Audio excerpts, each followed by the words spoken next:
Theater 5 presents Around the Corner from Nowhere.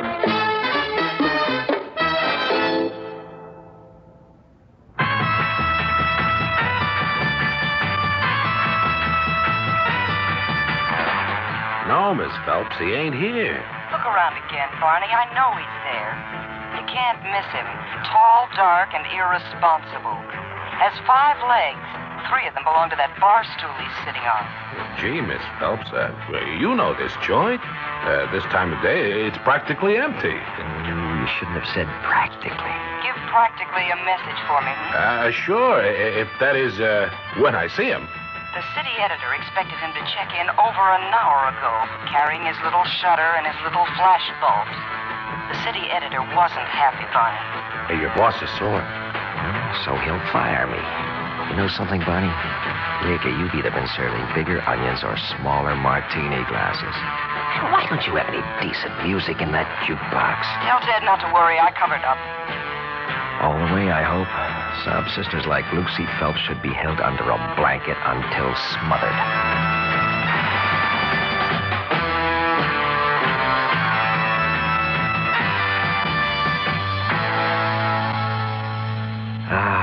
Peace.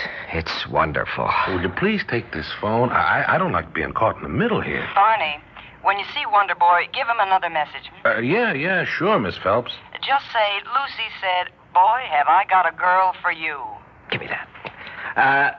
Hello, Lucy. Who is she? What's her name? Why, Ted, what luck. You just drop in. Who's the doll? Very pretty. But I'll level with you. She's a lousy conversationalist. You see, she happens to be very dead. Huh? Has been for a couple of hours. Murder. I'm writing the human interest angle. Now, in the interest of your job, I suggest you meet me at the morgue and start snapping a few pictures. Of all the sneaky... You know where the morgue is, sweetie? You've been there before. Oh, I admit it's not the most cheerful spot in the city, but I've got a flash for you. Standing in line at the unemployment office can be pretty deadly, too. A trip to the morgue. Oh, just what I need to cheer me up. See if you can find me a bigger glass and a smaller onion. Look, if you'll pardon me, you're acting like a jerk. So your girl walked out on you. There'll be others. You want my opinion? You're well rid of that one. Nobody asked your opinion. I admit she wasn't bad to look at, but did she ever stop talking, huh? Mm-hmm. At all the right times. Well, you'd be better off with a nice, quiet type anyway. Change of pace. You know what I mean? Well, maybe you got something. Like, that girl at the morgue. Now, wait a minute. Well, think of the advantages. Good listener, no back talk, and for an extra added attraction, you keep your job on the paper. Yeah. Okay, you win. I'll call Lucy. Tell her I'm on my way. Got change for the booth? I'll go on and use this phone. Oh, thanks. Hey, what's the morgue number? Should be right here in my little black book. Oh, black. Very appropriate. Here, AC2. Oh, you're right. I was acting like a jerk, tossing over my job, and for who? She did talk too much. Oh, it's a beautiful world, Barney. Full of lots of beautiful girls. There's probably a special one waiting just for me right around the corner. When you meet her, bring her in. Drinks on the house. Hello? Hello, is this... Who did you want to speak to? I guess I dialed the wrong number. I'm sorry. I'm sure I have. I'm sorry, too. I didn't disturb you, did I? I wasn't doing much of anything. It's all right. As a matter of fact, I was feeling a little lonely. A pretty girl like you, home, all alone? How do you know I'm pretty? Hey, say goodbye and hang up. Shh, go away. This is important. So's your job. I don't suppose you'd care to meet me at Barney's bar. What's the address? There are usually lots of people, plenty of light, and the cop on the beat drops in every once in a while. I didn't ask you that. I just asked for the address. Corner of Spring and West End. I'm practically around the corner from there. I think she's coming. Hey, Barney. I think she's coming. And I think you're nuts. Tall, dark, and irresponsible. Lucy was right. Oh, no, you didn't hear that voice. So young and sort of fuzzy around the edges. The kind of voice that belongs to a girl who wears perfume behind her ears and bruises easy. And you know what I'm going to do? What? Ball her out for making a date to meet a stranger, and then I'll buy her dinner. Oh, brother. Where are you going? Out to dinner. Personally, I can't stand the food in this joint. Hey, why don't you go to the morgue and take those pictures, huh? What's the rush? That stiff isn't going anywhere, and neither am I. Not until I meet her.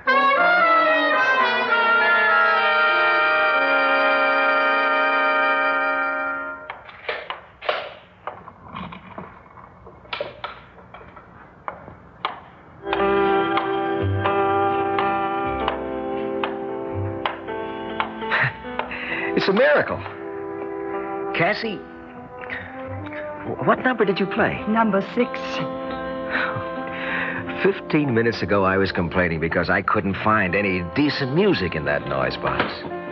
And you come in, put in a dime, and listen. Of course, 15 minutes ago, I complained about a lot of things. I hadn't met you then. Pretty song. Pretty girl. I think I remember some of the words at the end. I think they go... And so it seems that we have lived before and laughed before and loved before, but who knows where or when. Can't prove it by me, but I like the sentiment. Do you believe it, Ted? What? That maybe we, people I mean, lived before and laughed before and can love again? I must be cuckoo. What am I doing here? Please, don't go. You don't understand. Oh, sure I do. You're a nice girl, and you're a little embarrassed at being a telephone pickup. I know you've never done anything like this before, but... Well, I can't help being glad you were down in the dumps and lonely when I dialed that wrong number. You wouldn't have come otherwise. You don't know how lonely. You don't know. That's it. Sit down. You want to order something? I better warn you, food's not the greatest. Even Barney, he owns the place, eats across the street. But a cheeseburger won't kill you, I guarantee it. No, I'm sure it won't kill me. I'll make a cheeseburger, Jeannie. Coffee? Please. And coffee. Why didn't you just say the usual? I would have known. The usual coming up.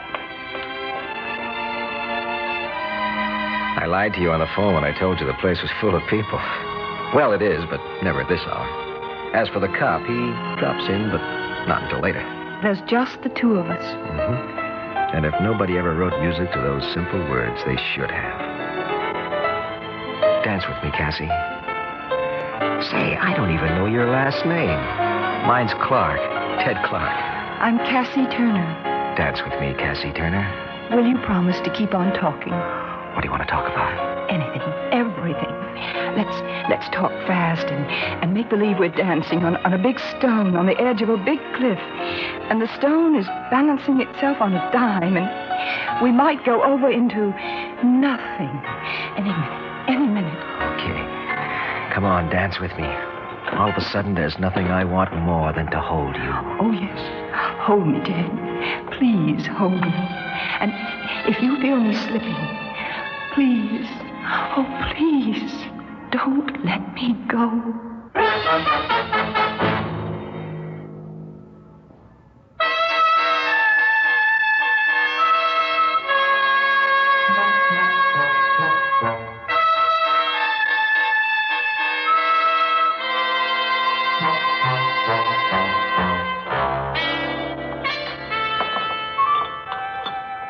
I warned you about the food.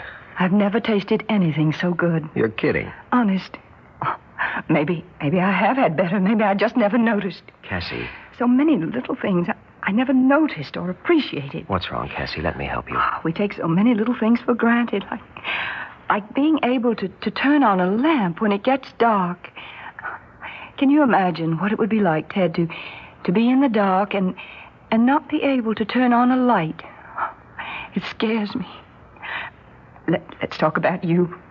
When you picked up that phone earlier and dialed that number, who were you really calling?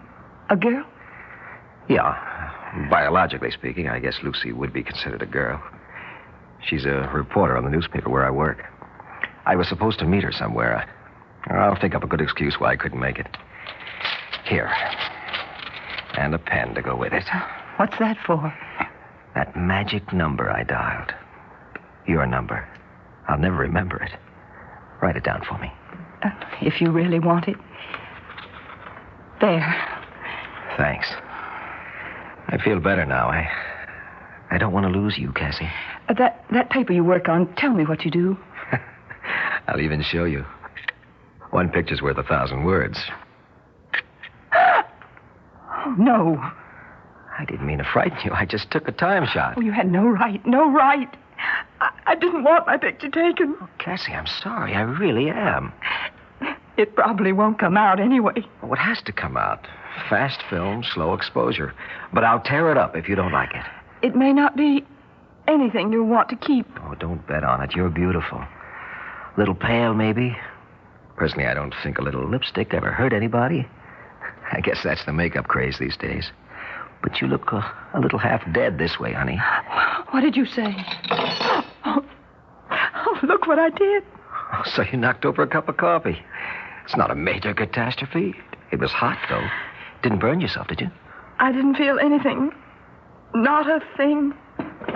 Don't try to stop me this time, please. There's somewhere I have to go, and I'm not as lucky as you. There's not an excuse in the world that can get me out of it. I won't let you go until you tell me what's scaring you. Something is. You practically admitted it before. Don't get mixed up in this. If you're in any kind of trouble, count me in. Do you hear me, Cassie? Do you remember what you said before?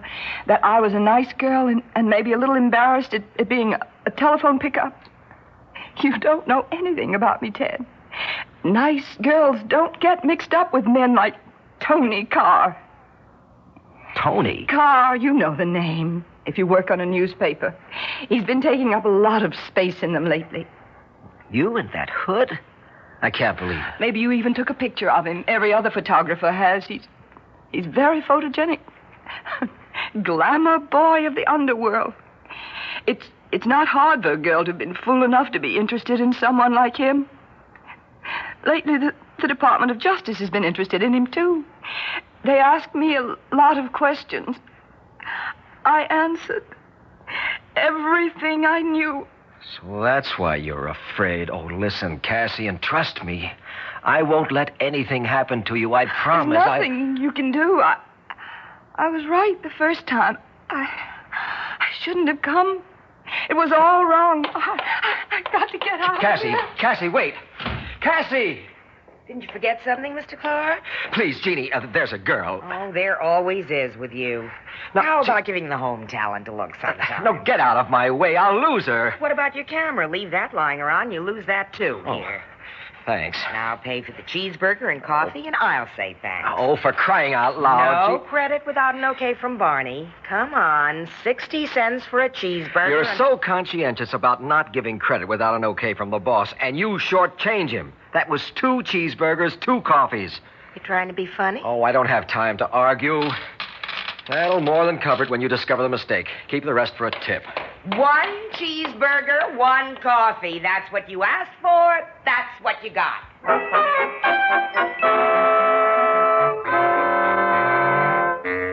And you couldn't find her? It was as if she had never showed up, Barney. Like the way you never showed up at Des Moines. Oh, quit bugging me. So I'll be canned. Right now, all I want is to find her. She's in bad trouble. She would be, mixed up with a character like Tony Carr. But she's not the type. Take my word for it. I don't know how it happened. She probably doesn't either. I wanted to protect her, but even when I danced with her, she seemed so kind of far away. I can't explain it. You danced with her? To that junk? Hey, you must be in better shape than I thought. What number? Number 6. I distinctly remember she said it was number 6 in the jukebox. The music played, and we danced. That?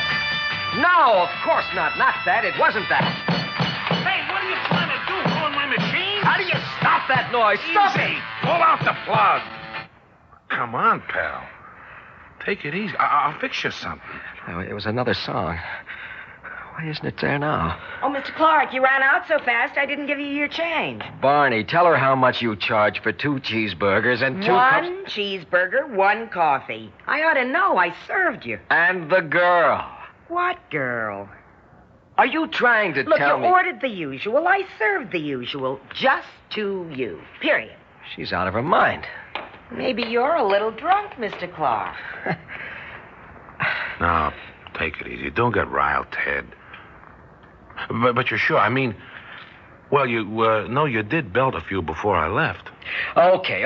Let me have the phone. I'll prove it. Her number, she wrote it down for me. Now, here it is. I should have tried calling her before. AC23020. Oh, great sense of humor that Jeannie's got. Trying to tell me. City Morgue. Oh, what's the matter with me? The numbers must be very similar. That's how the mistake happened the first time. Careful. I'll be more careful this time. 23020.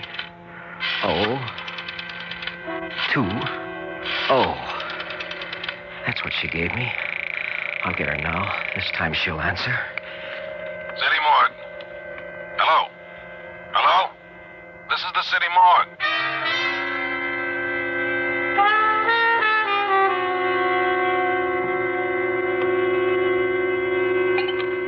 Ted, don't you think you had enough? How'll I find her now, Barney? She needs me. I know it. She was so upset, she even made a mistake writing down her own telephone number. Well, I've been stood up in better places. Oh, lay off, Lucy. Okay, what happened? You were in an accident, hit by a bottle? I said... He is feeling a little sick, Miss Phelps. What's wrong? Skip it. Don't ask me why I did it, but I had the editor send over another photographer and made up some kind of excuse to save your neck. You must bring out the maternal instinct in me.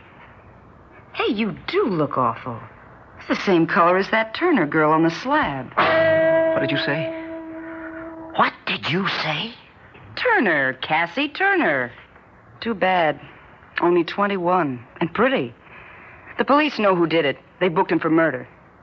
Tony Carr. How did you know? Say, what's the matter with you two? You both look sick. I was with her. I danced with her. I held her in my arms. You knew that kid? Oh, I'm sorry, Ted. She was here. Barney's place, not an hour ago. Oh, come off it. I knew where she was an hour ago. The same place she is now, at the city morgue. Look, Ted, it don't make sense. I mean, maybe you read about this girl somewheres, and like I said, you had been drinking. I've got a negative in this camera that'll prove I wasn't drunk and I'm not crazy. Lucy, want to see how your corpse looks sitting at a table eating a cheeseburger? Come with me to the lab.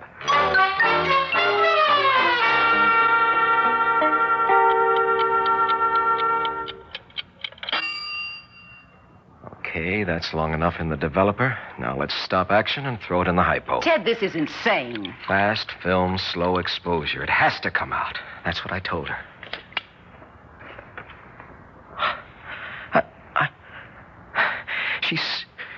She said it might not be anything I'd want to keep. She was right. There's nothing here I want to keep. Who wants a picture of an empty chair?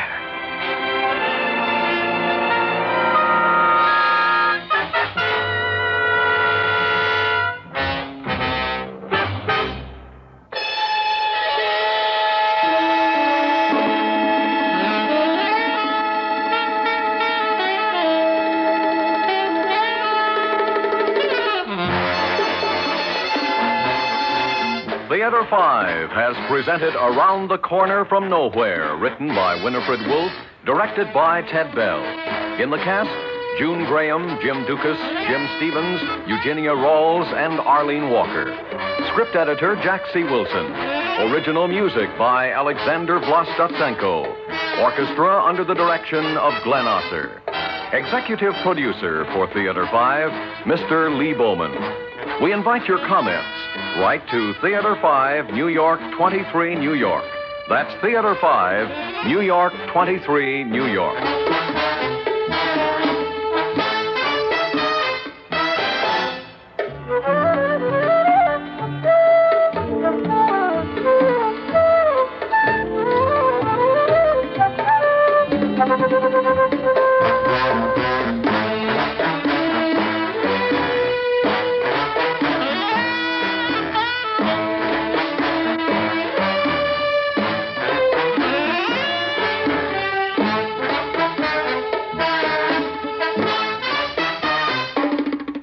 This is Fred Foy speaking. This has been an ABC Radio Network production.